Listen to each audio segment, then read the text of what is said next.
Go to the parachute, and we already, who are on the side already saw the problem. You cannot see the angle. You can only go feeling where the handle is. If you are in a very heavy spin, you can forget to go there with your hand stretched up to here. No way, because the hand will try to stay here, and you have to go against a very hard force. I do remember the first spin I made with paragliders. My biggest worry was not to lose my boots.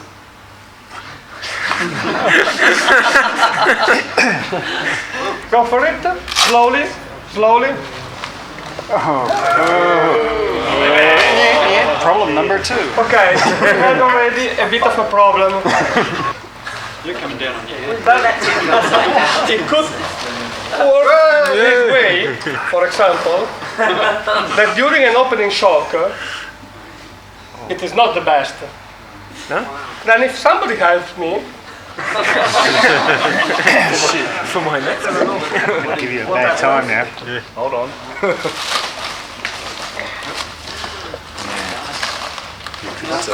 I can perfectly hold the weight and the velcro in here. Don't open. Is anybody taller and stronger that wants to try? I just wouldn't trust that stool. Watch the stool. Hang on, that stool's gonna go. Watch the stool. We got a bench.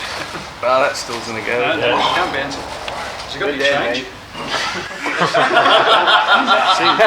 Even with the chest up. Come out. Let's try in the other direction. If it goes in this direction, everything goes good. But who says that it goes in this direction? Always one, isn't it? That is more or less enough. You have the paraglider that is working in this direction still, and you have the parachute like this. In which position you are going to land? You are coming down vertically.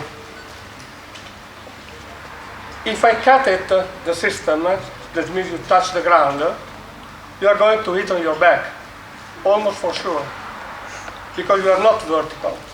You are not properly vertical. Slowly. Like this, you are in a better position. Which, this is one of the reasons it is important to cut off, let's say, stop the paraglider from flying. When you throw the parachute, the paraglider always opens again and then wants to fly.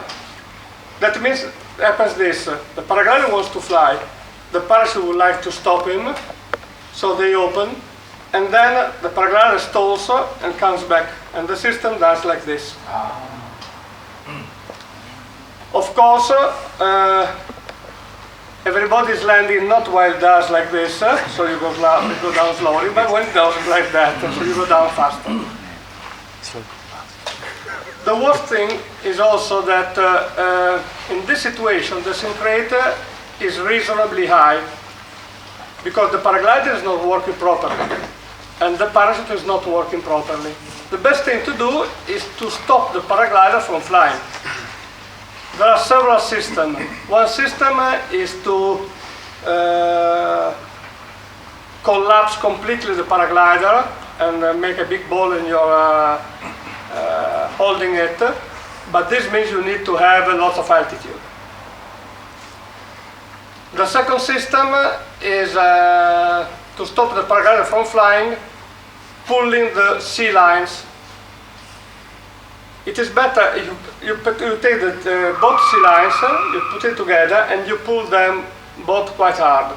This way the paraglider breaks and doesn't fly forward and only works like some fabric up there and makes no big problem.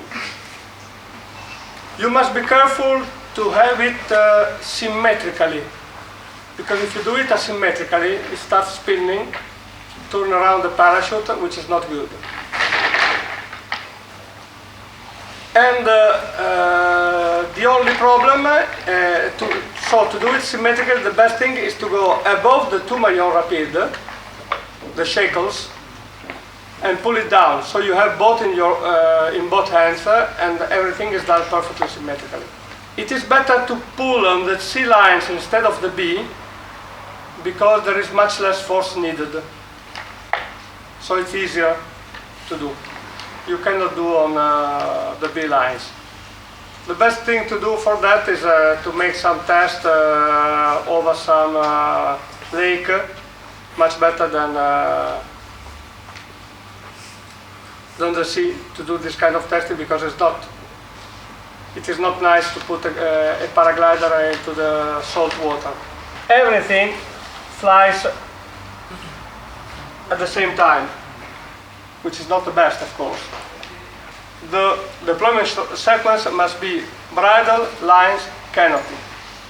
That is the best way to have the better reliability.